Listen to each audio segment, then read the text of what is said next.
Great. Hey everyone, we're going to do a replay cast of the Subject to Change versus Reborn Knights Red match. This was in Season 4, Week 2 of the Nexus Gaming Series.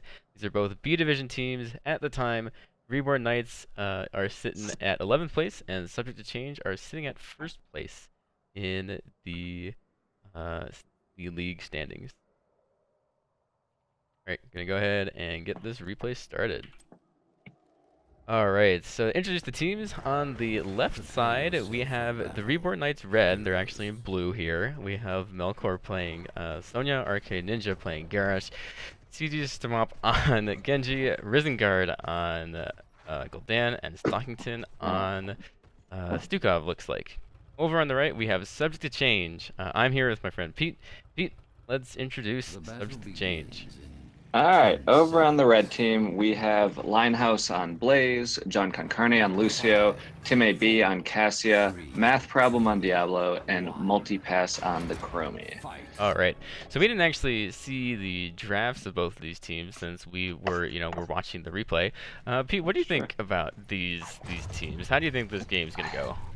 So I'm looking at them, and both sides have the good, strong core with the frontline tanks on either side, poke damage, as well as your sustained damage on either side when you really look at it.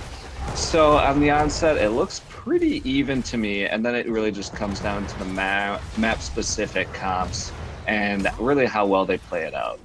I agree. I think I favor the Subject to Change lineup just a little bit more. Chromie's poke is going to be a huge problem for Stukov and Gul'dan as they just kind of try to sit in the back lane.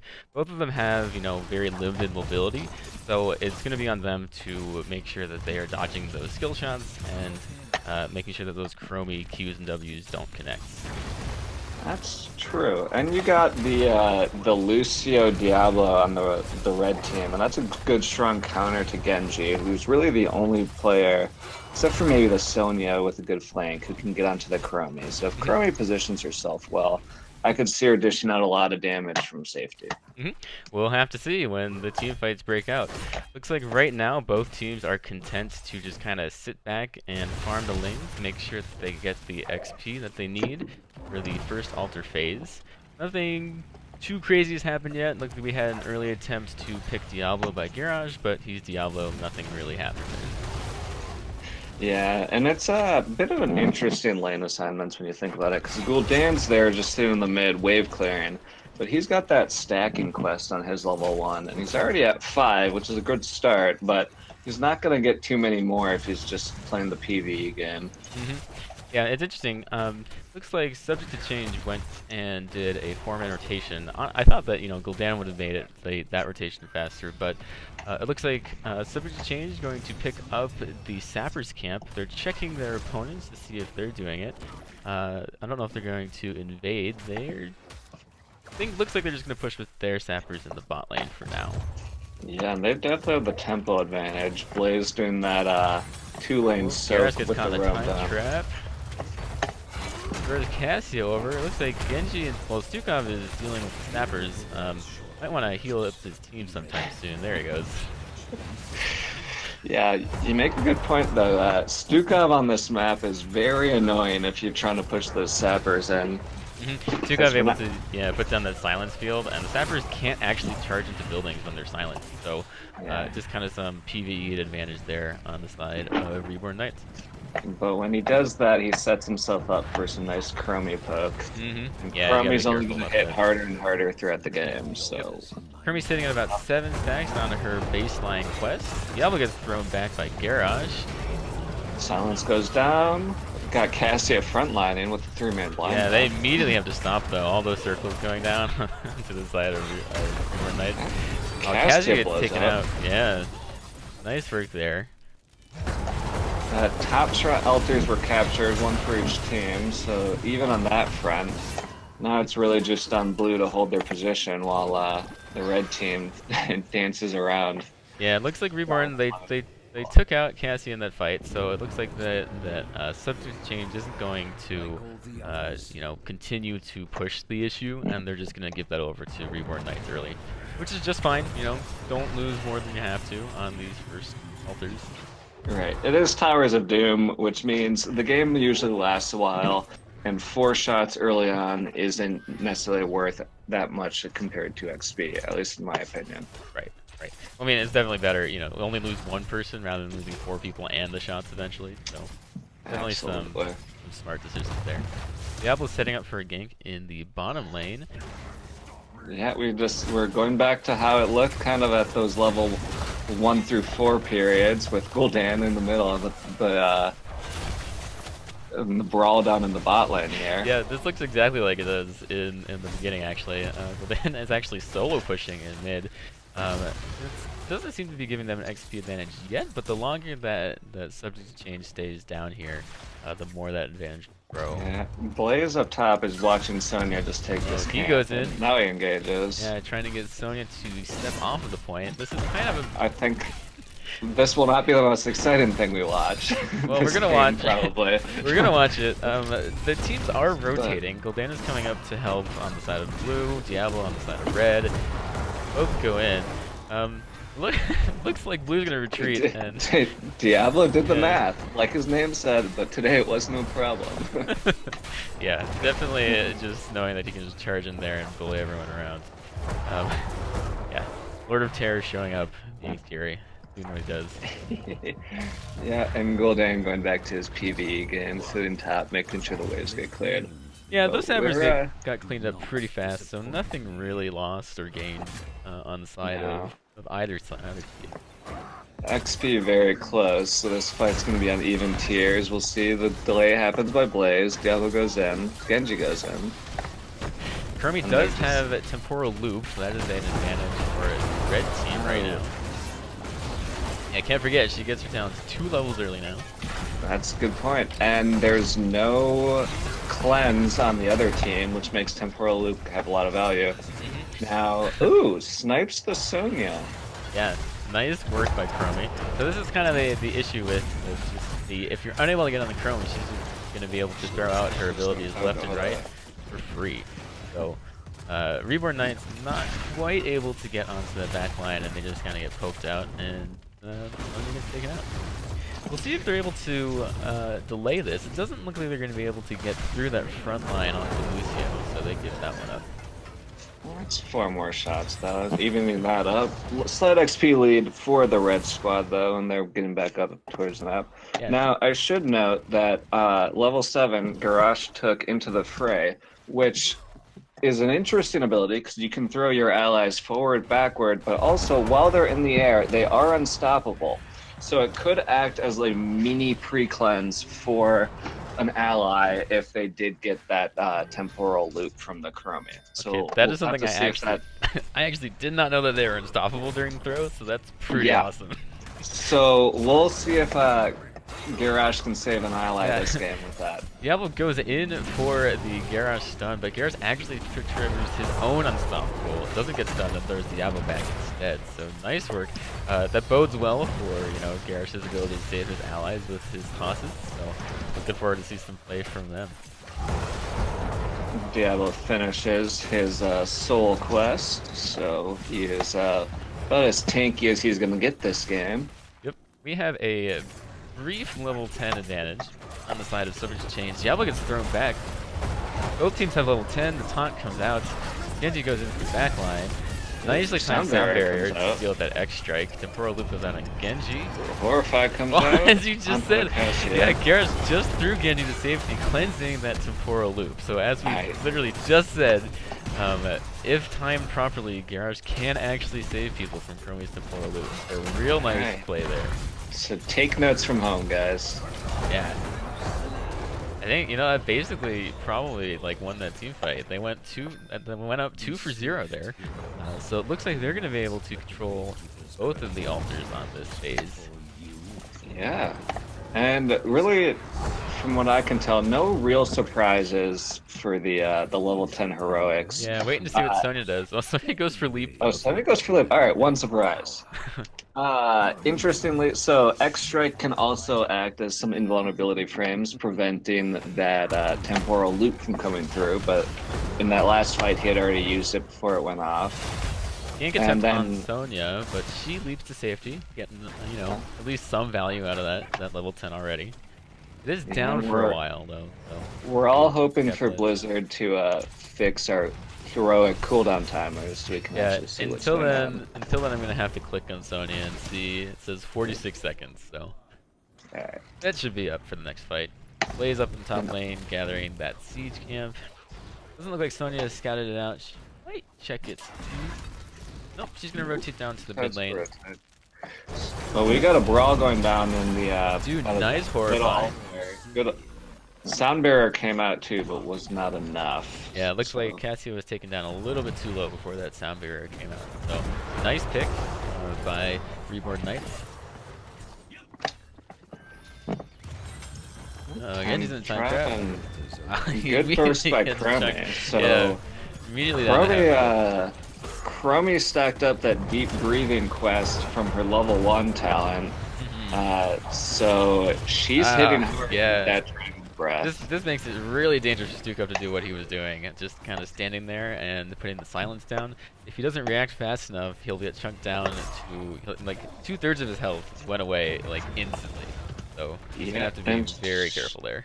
Chromie's at 39 for a level 1, which is about 2/3 of that way to 60 when she really gets her burst. He's gonna try to get out to the bunker. Down. Good way to save him, but now they're in that silence field. Good push by Diablo to break the silence. Blaze goes down, Sonya goes down. It looks like Stukov's being pressured by Cassia in the back. 1 for 1. Health advantage probably sticks. Ooh, nice throw behind the keep. Now Cassia's in an unfortunate spot. She could take Stukov. There it is. Yeah, managing to get Stukov as the return kill before going down herself. So that's that level 7 talent coming in big for Cassia. The Surge of Light. You take enough damage, and suddenly you can dish out some damage really quickly. Navira going out. This is to protect against some of the Gul'dan damage. Not too much happening there. It looks like subject to changes is gonna retreat, no problem. Yeah. And Gul'dan did finish that corruption quest, so now he hits hard in those choke points when you eat a few of those corruption shots. Yeah. Yep, I mean, but I think Lucio, is able to deal with Gul'dan's type of damage particularly well. So, it's one of those situations where like Lucio definitely Sonya tries to leap out of the temporal loop, but does not time it right. Instead, gets pulled back into the entire team and goes down. Well, so leap does not give you unstoppable. I don't know if at one point it did, because I don't play that much Sonya, but it currently does not. So that was just a waste of cooldown. Yeah, an attempt was made. It's not the longest cooldown in the game though, so they should have it back up. They're diving under this top key. Yeah, Diablo's tanking all the tower shots. He's only at 73 souls, so still pretty tanky. Minions finally show up, but subject change is backing up. Unfortunately, it was Garage on their. Ooh! Whoa, poke from Chromie, almost enough to take care of that. That passive coming in really nicely for Garage there as he gets up that armor. Really saving him from the dive and everything else. So, not the wisest move, I think, to dive. Someone who gets more damage mitigation the lower he gets, but they almost got him, so it was a good effort. They did indeed. Yeah, it was real close. If they had maybe like 1 or 2 auto tags from like one other source, even Lucio probably could have tapped it down to kill level. Gul'dan is capturing Shrine of the bot while we have a brawl for the blue team's altar. Apocalypse comes out, temporal loop. Stukov gets taken down to 100 health. Garrus goes down in the meantime. Valkyrie attempt to bring Stukov back, but it does not land. That was a really good fight, though, taken by the red team, noticing that Gul'dan wouldn't be there, so they had a 5v4 in a nice choke point, which made the APOC worth get a lot of value out of it. Should be noted that blue actually picked up an additional fort at the bottom during all that. So red only gets a total of 6 shots. They immediately go to the boss to try to make up that difference. That should it'll bring the score down to 21 to 15. Yeah, and blue's countering with the sappers down in that bot lane. Yep. So they're gonna have 6 sappers push in, which if Garrosh can get there in time, he can always throw one in for that easy point. I love that. A little toss in for a little alley-oop for the win. Looks like subject change down here is clearing out the sapper camp though, so we'll see if Reborn Knights are able to push these in. First wave of sappers go down, no problem. But they're super annoying with that silence. Pickup actually did not go with the root talent to level 13, going to lingering fine. Falindrith comes, tries to drag someone into the kill zone, does not do so. Blaze comes out super low from the bunker. Nice Sound barrier comes out at a great time, and Genji gets blown up. Yeah, Genji in a little bit too deep, wasn't able to get anyone, you know, get in, get out with his resets. So really nicely timed sound barrier there by John. Looks like on Lucio. Yeah, and Genji did go for that full Swift Strike build, which means if he hits enough people with it, he can just go back and forth, getting those resets all day. We'll see if that comes out this time. Well, yeah, he definitely did. We'll see if he's able to get value out of that. He definitely can in these fights around the altar. I think there's an HC match where we just saw some absurd value from those dash talents. So yeah, we'll see if we're able to make some flashy plays happen. Flow like water might be the most perfectly named talent. Oh, here comes the apocalypse though. Sonya gets caught out by it. Nice damage from Chromie. No, I think that was actually a Garrus toss. Nice pick and roll ban, but Lucio goes down instead from Genji. Genji's getting those resets, making the most of it. Yeah, yeah. Diablo with 100 souls, so he'll take a while, and then he'll come back real fast, but he'll be a little squishier when that happens. Lucio is down, so this is a pretty dangerous spot for subject to change. They do not have their support. If Genji manages to get that last kill, it'll be lights out for both Cassia and Chromie here. Subject change retreats successfully. They do give up a lot of shots on the altars. But the game's not over yet. This is Towers of Doom. Is still not 0, so the game's not over. Towers of Doom. I think the best comebacks tend to happen on this map. But we'll see what happens. It's still 17 to 17. Nice pick and go man, trying to shove him into the wall before a loop comes out. And that is a lot of damage. Then almost just enough. And the Valkyrie comes in, pulling, I guess, maybe not the ideal target, but at least separating the Garrus from the they rest should of the be able team. to take him down, but the time trap saves him for a few more seconds.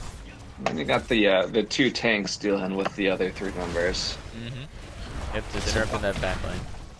Boss is up in 2 minutes, so I guess the ideal thing here in my mind is just to pick a lane, push it, and take one of these keeps for yourself. It looks like they're going to try to focus on the bot lane and get these sappers to help. Yeah, I would expect them to take both of these sapper camps.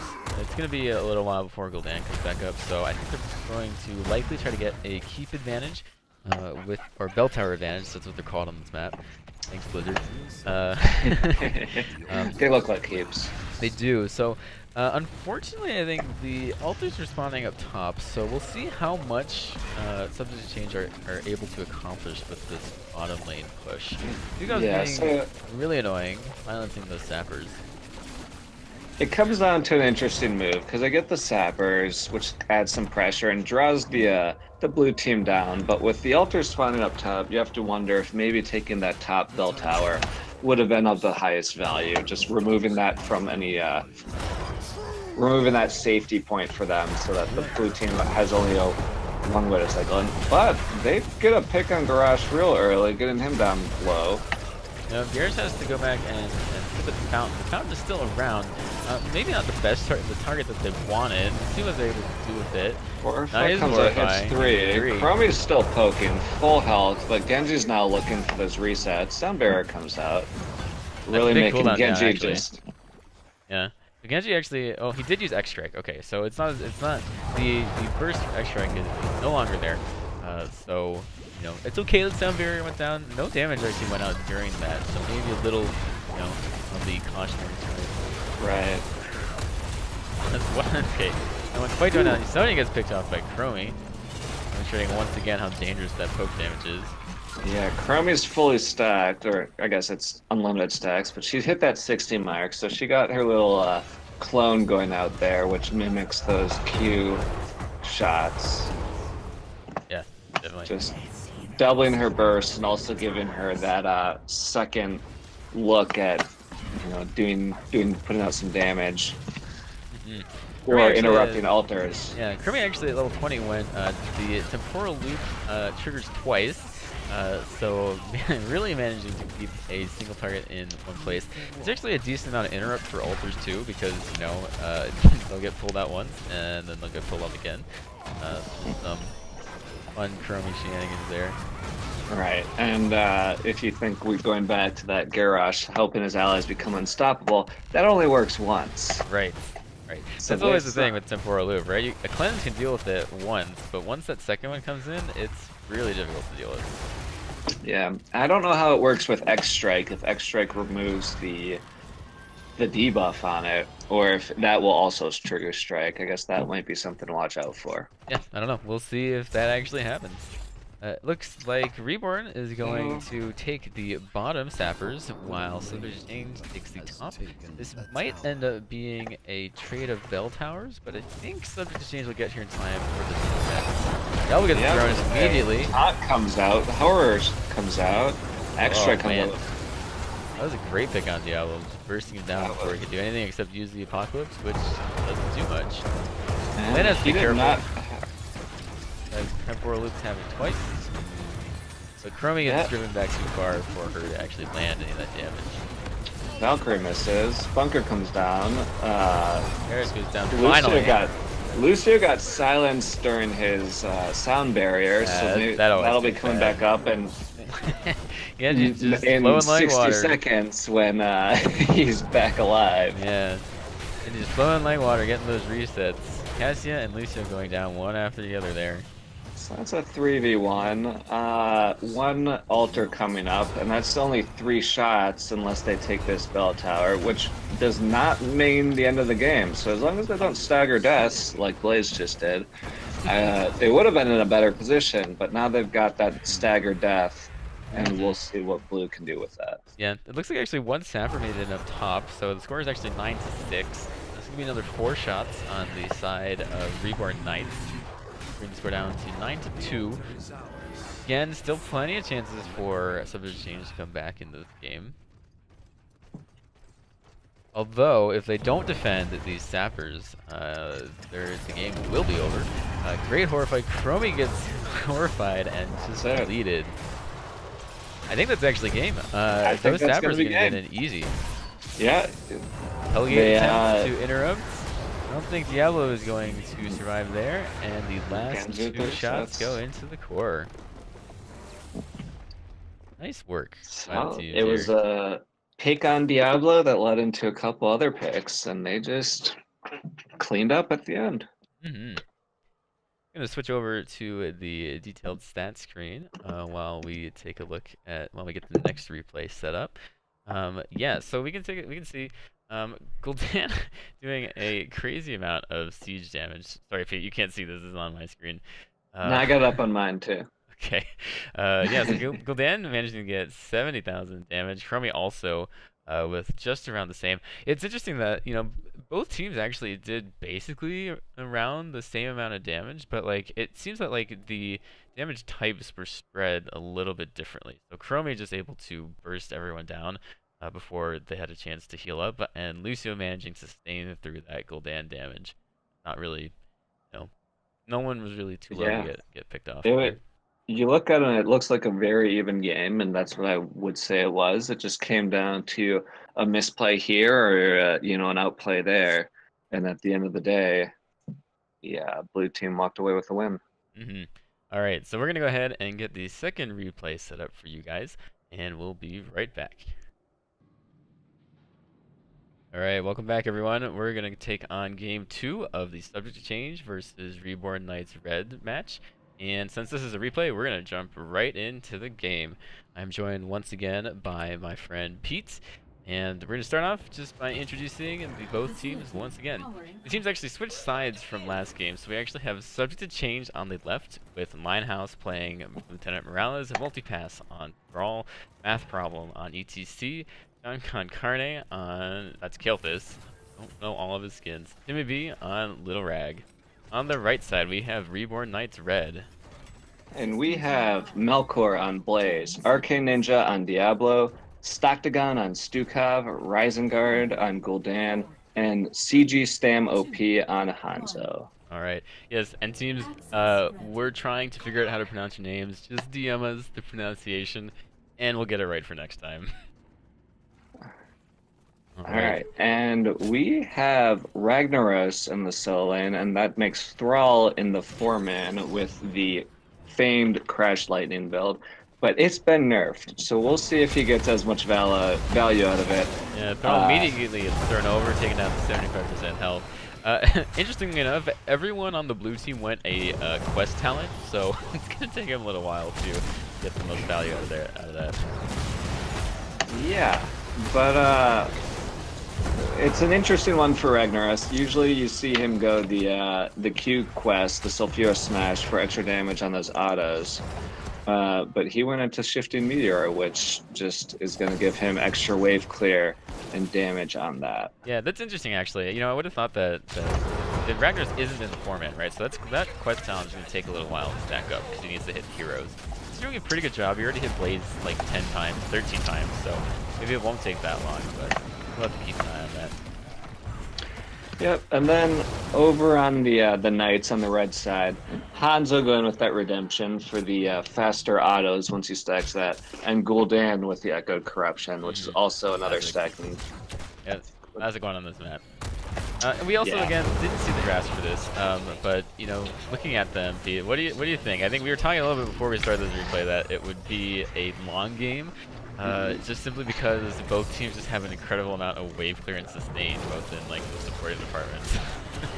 Right. Like, so I mean, you look at Morale, Thrall, and ETC, and all of them have really good sustain, both self-sustain and helping each other, especially with Morales on this map. And then on the right side, you got Stukov, and Stukov can put out amazing healing, especially when people are grouped up. And Gul'dan has his own healing, and so it's going to be a game of wave clear healing and trying to find that unlikely pick. But it looks like for now that Substance Change has full control over these beacons. Reborn Knight's trying to get back in on the bottom, but they might actually not be able to get back on this. Yeah, just barely. Yeah, so that's a 100-0 Zergo to start this out. Right off the bat. Yeah, but I don't know if it's actually get too much done. You know, Gul'dan and Hanzo are immediately rotating into the top lane, so they'll probably lose walls, but I'm not actually sure if they'll lose out on too much else here. Yeah, I'm actually really curious to see it because neither Gul'dan nor Hanzo have hit level 4 yet, so their wave clear is really quite limited at the moment. We're gonna hit 4 right about now, though. So this is level 4 is when Stukov gets one good spread, he's able to do just incredible amount of sustain. He hasn't picked that up quite yet, but I'd be very surprised if he doesn't go for that on this map. The Change is just sieging up with their Zerg wave right now. Guardians are really the only things that are left. Few lone Hydralisk ports. See how long they're able to keep these alive. Yeah, and Rag is notably pushing down in that bot lane against a very low health Diablo. And Ragnaros definitely has the better wave clear between the two of them, so we'll see what can happen down there. I'd be surprised if anything crazy happens. Diablo has to be a little bit careful.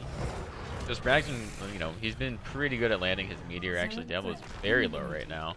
Ragnaros is actually at 34 stacks of the Shifting Meteor quest, despite being, you know, 1v1 the entire time. So, nice work there, and get that stacked up. Both teams went immediately to capture their camps. Yeah, I like that. Both teams, you know, trying to get some map pressure going in both of their lanes. Again, these camps are going to be cleared up pretty quick by both teams, so I would be surprised. I would actually be pretty surprised in this game if one team manages to get a significant advantage out of just taking camps. Yeah, and they're mirroring each other. They leave one member in that top lane to clear the camps, and Blaze for the red side, KT for the blue. A little bit careful. Gul'dan going for flank. There wasn't too much CC there, so Gul'dan just, you know, stands there and throws out a corruption. Ragnar walks away. Diablo trying to scout out this region globe generator. We all wanted it, but Diablo says no. Thrall running away with that speed boost he gets on his, I think it's called Wind Fury. It's his E ability. It's super annoying when you're trying to chase him down. And we just go back to our previous lane assignments. Yeah, except the one difference is that Ragnaros now has a camp pushing. Blaze wasn't quite able to clear that before Ragnaros came back, so I'd expect, you know, Blaze actually is taking quite a bit of damage here from Ragnaros' Shifting Meteor. That is a fully talented Shifting Meteor build too. Ragnaros picked those level 4 and level 7 talents. So, you know, he's been able to hit him, so, you know, might as well go for it.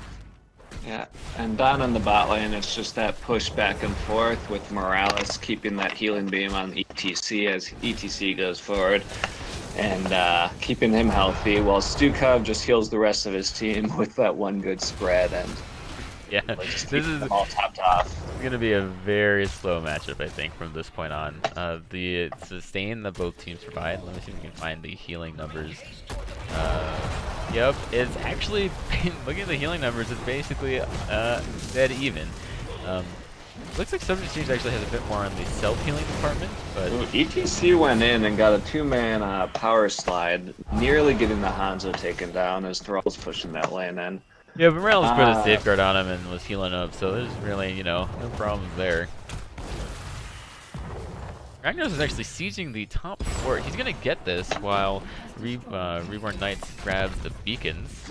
Yeah, Blaze snuck in and took that top beacon back.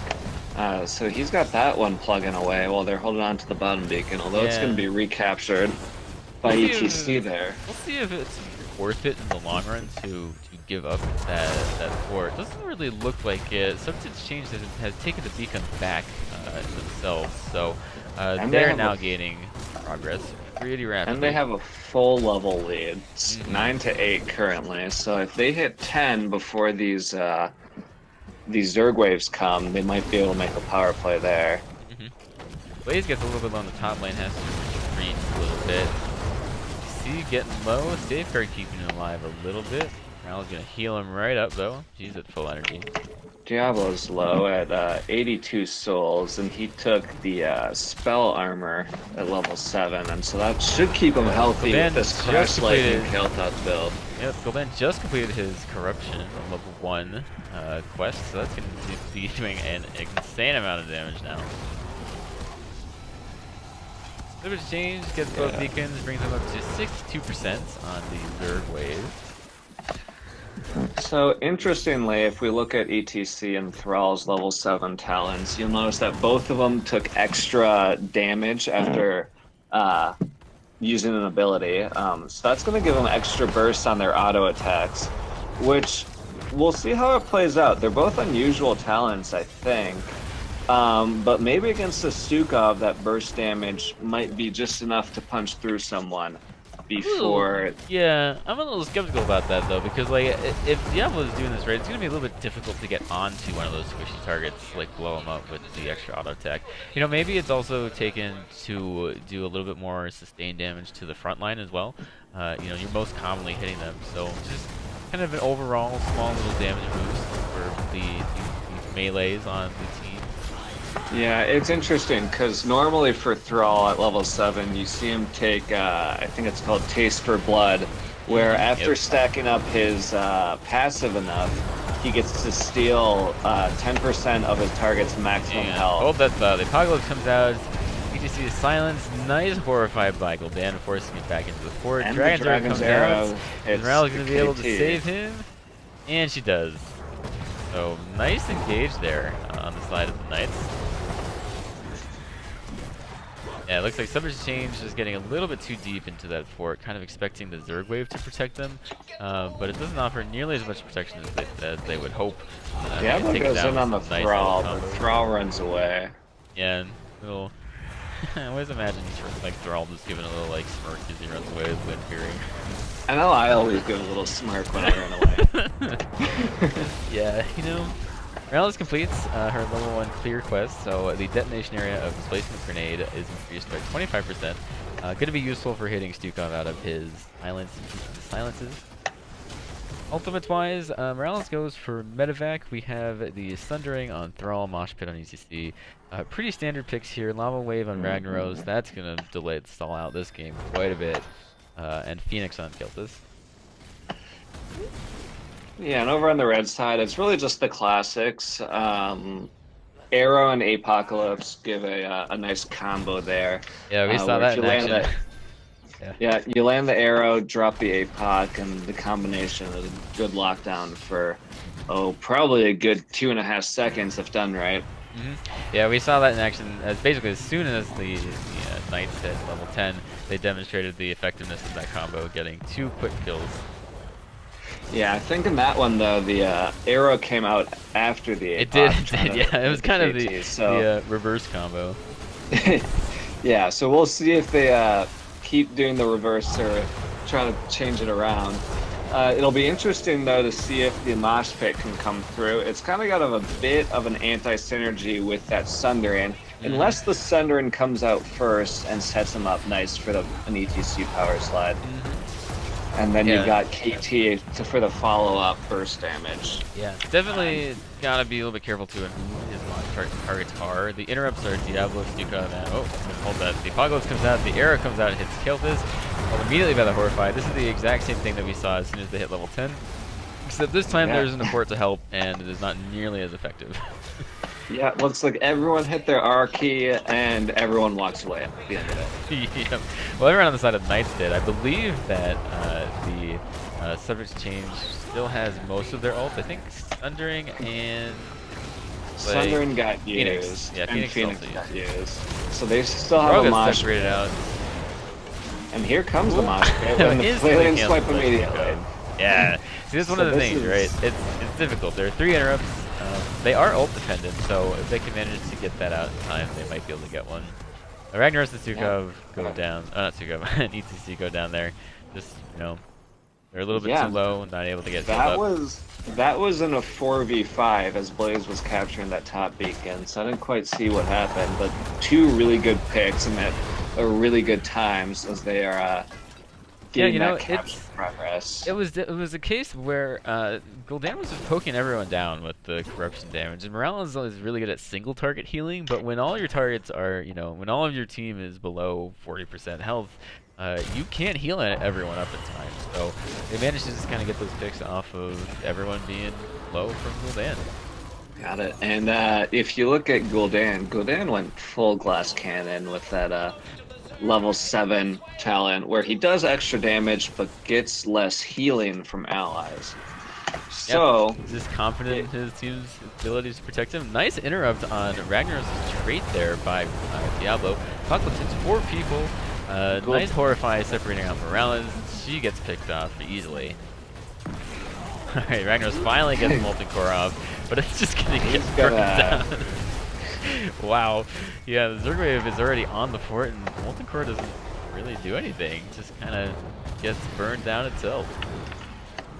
Yeah, it's still pretty good size on that Zerg Wave as Thrall gets pinned against his own wall. Yeah. Is the bunker gonna take him out? Does he run away? No, he doesn't quite. He gets burned down at the end there. It looked like he was going to for a bit, but the flamethrowers in the bunker are just a little bit too strong. He probably had that smirk on, and then he just gets burned down on his way out. He definitely was like, haha, I'm safe, but flamethrower reaches a little bit too long. They only, Knights only really get 1 fort off of us though, and then they keep walls. So again, neither team managing to get that big of an advantage from these Zerg waves here. Yeah, but they are going to hit 16 here well before subject to change. So we'll see what they want to try to force anything off that. Oh, ETC gets picked up. Nice knockback though. Power slide over Blaze. Blaze does not. The stun does not connect. ETC gets healed by Morales and walks away. Stukov laying down that silence field made ETC take the scenic route, but he just kept unlocking and didn't pay any attention to it. But they hit 16 now, so if they want to force this camp, they do have that advantage. Yeah, we'll see. Diablo's going in. Oh, Apocalypse is up. There it is. Locks on the KT, the arrow comes out, and he gets burst down. Nice mosh pit, but the Horrify is going to interrupt that. No problem. And this camp, if it stays on any of them, is gonna wreck through any armor they might get from ETC's passive. Morales gets Or thrown if back they- into the silence, unable to use anything, and just gets deleted. Nice work. That's a nice combo. I like that. It's always satisfying when you're able to grab Morales and just tell her to shut up. Just you take Morales out, and all that Ooh. single target healing goes away. Nice knockback by ETC to prevent Blaze from connecting with the stun. Yeah. They should be able to get this keep though, as those. Oh, not quite The in time. multi-core comes out. Look But at that corruption damage though. Multi-core is gonna go down in a second. absolutely melts it. Yeah. Well, Gul'dan is also absolutely getting melted. We'll see if he's able to run away. It's just Blaze providing wobbling on some his nice way out. slows with the oil flip there. So that keep lived with 189 I health. That is a Hanzo arrow away from just being rubble. Yeah, but you know, it's still, you know, it means that there are no catapults yet, so not as much lane pressure as the Knights want. So you know, Summer Exchange definitely still in this. They'll need to kind of make sure that the lane doesn't push in too far. Like if Knights get a slow push going down in that bot lane, that keeps just gonna fall over from like the first range minion that hits it. Diablo goes in, locks Ragnaros down, Silence Field comes down, Hanzo arrow Nice comes out. Dragon's Arrow. And Morales tried her best, but just could not keep him alive. Yeah, that definitely feels bad. Morales keeping the healing beam on constantly. Even with Safeguard wasn't quite enough to keep Ragnaros alive there. And that's making the use. They still got that Palantir advantage. So we'll see. Hanzo Speaking of Hanzo arrows, he used the drops the vision. vision. Yeah, to kill the forts. And turns out that deals just enough damage to drop structures as well. Yeah, turns out They start the boss. They're This up is the fine, man. yeah. This is fine. They're They gonna burn got that the down, no defense problem. going. Yeah. Blaze left the game. Not sure if that's a rage quit or not. Oh, he's back. So it looks like the You're replay back, actually see skips what's over going on. pauses. That's fun. The more you know. The more you know. Well, it, didn't look like anything changed on our end, which is kind of nice. Yeah. So you guys get the uninterrupted version of the replay, guys. So I like that. No commercial free. commercial free. Nice to you, commercial free. All right, the medevac goes comes up. out. brings all of subject to change up to the top. That's kind of cool. And they're gonna actually capture the beacon and make some progress of their own. I think that's the first time I've seen medevac being used this whole game, and it got them 18% and a fast track to that boss. Well, they're gonna work their way around that as Lava Wave comes out, just kind of clearing. Yep, All just of kinda, that. yeah, relieving the top lane pressure, giving them time to clear out that boss. Knights are gonna make Reborn play. Knights are Yeah. just gonna finish capturing that beacon, and it's probably gonna be 100 to 18 by the end of this. Yep. Yeah, I don't think they can get there in time. Nope. They all try to. They need to be careful because subject teams can get caught in rotation. Morales is taking a very dangerous path. APOC comes out. It does not connect with for anyone. Vision? A zoning ult?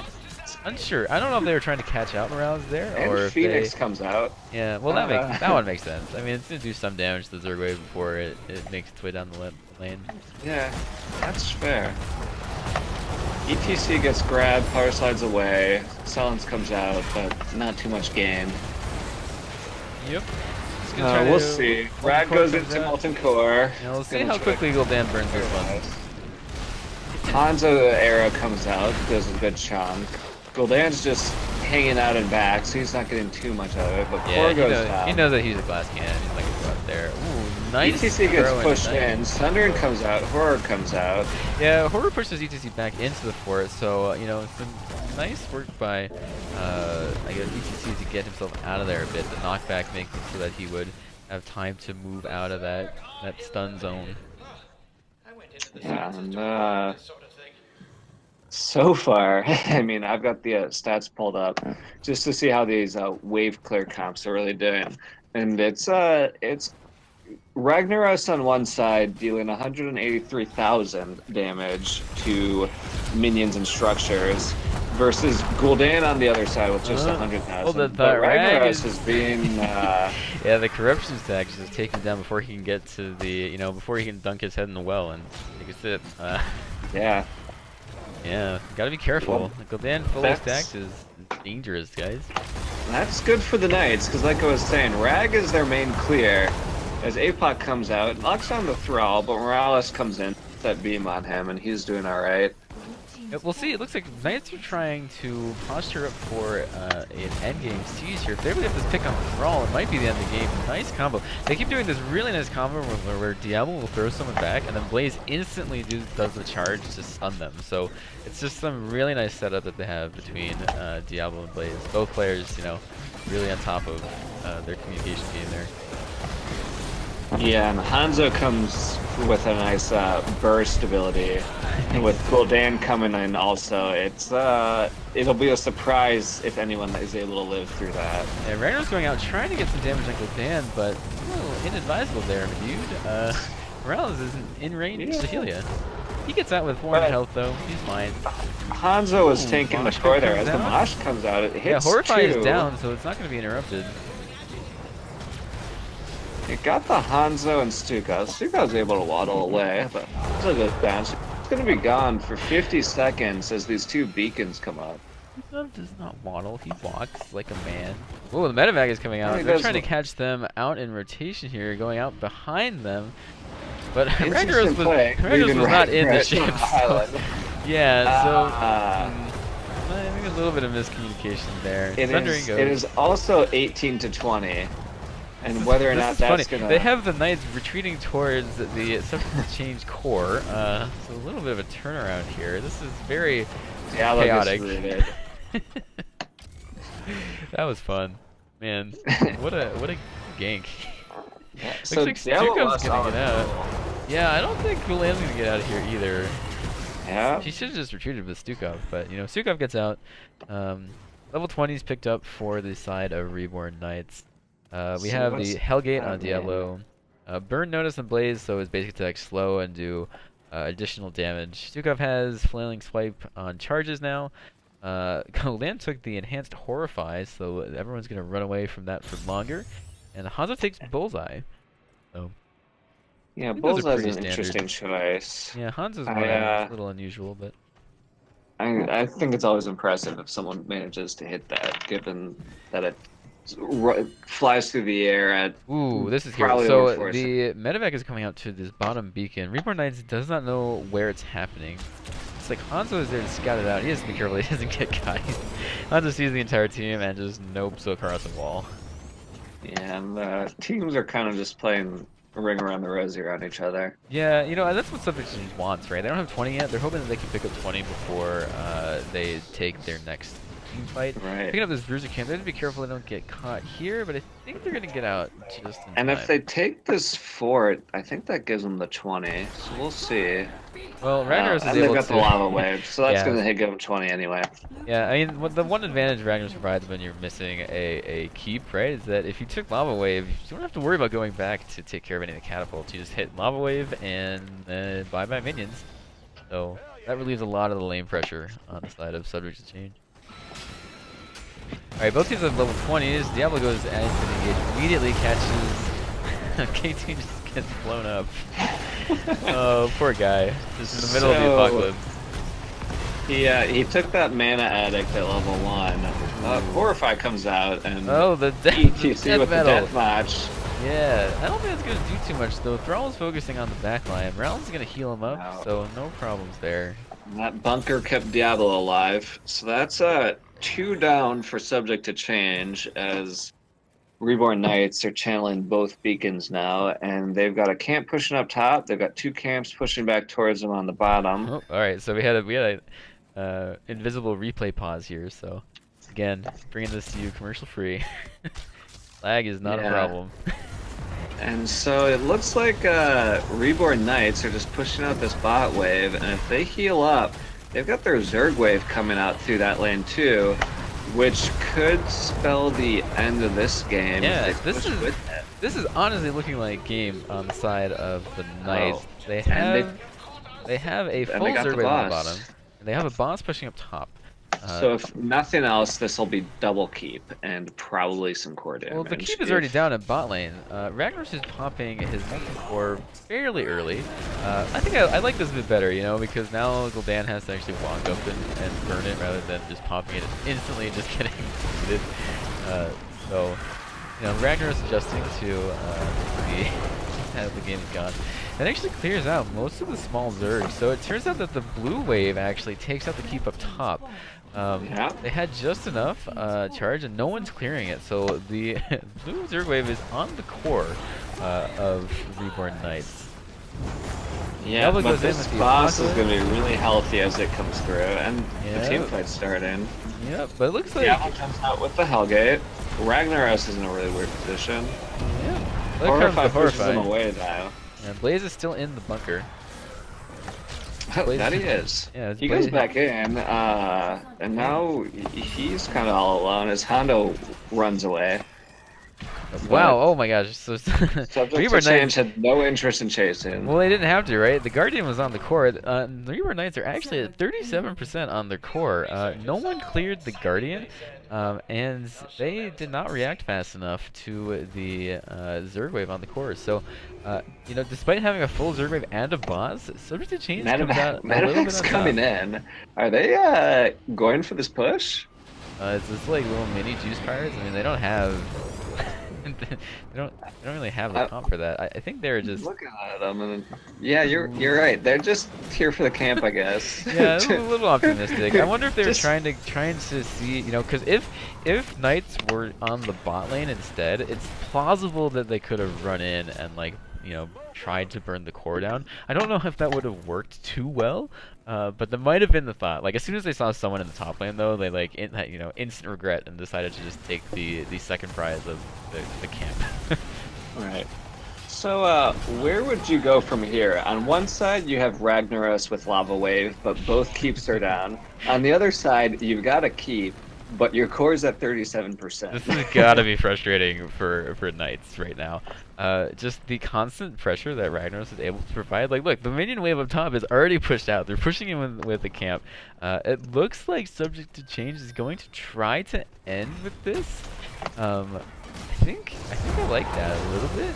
Yeah, I mean, Ragnaros is gonna pop multi-core right now. Yeah, so that core, hopefully he'll get the shields down, but, you know, in the past, Gul'dan's taken him down before he's done too much damage. Nice stun. EPC Thrall frontlining here. They're taking the shields down. Apoc comes out. Yeah, but this... Gets the Kael'thas, and ETC, so they die almost look at that immediately. death metal, though. Death metal locks down 4 as this core can they do it? Can they do it? This is 8-7. Morales is trying to get the core. Alright, there it goes. What a game. DPS Morales at the end there. DPS Morales, MVP. Wow, that was a game. Nice comeback by Subject to Change there. Wow. So, for anyone who wonders when Ragnaros is a good pick, Brax's holdout. Yeah. Are you looking at these numbers? 329,000 siege damage? Yeah. That's about the sum total of the entire enemy team. That is, let's actually check. I'm gonna look at a graph. Oh, yeah. So, Subject to Change really just blew the siege damage and minion damage out of the water here. Like, it was just absurd. So that was, despite the fact that I think they were dead for a long time. I think the score is 3 takedowns to 16. So, you know, sometimes it doesn't matter. To win the video game, you got to kill the core, not the other team. So. Yep, that's for sure. Nice work. That was a fun game. Nice work by both teams, actually. That one's been actually really frustrating for the Knights, just being able to win every single team fight, but not actually being able to finish out the game. Yeah, it really makes you wonder. Like you said, you can kill the enemy team, but macro plays a huge part of Heroes of the Storm, which is a big part of what makes it a fun. Yeah, yeah. Subject to Change picked the constant lane pressure comp with Ragnaros and executed it very well. Cool. All right, so that about does it for us. Thanks for joining us on this replay cast. Again, I'm Falindrith. I do some casts for the NGS over on my Twitch channel. You can also find me on Twitter, so go over there, and when I'm live, check me out. Thanks for joining me again, Pete. I don't know, you don't really do much. You're just kind of here along for the ride, but I am just here. Yeah, I don't have Twitter. I don't stream. So if you want to hear more from me, you got to go looking, I guess.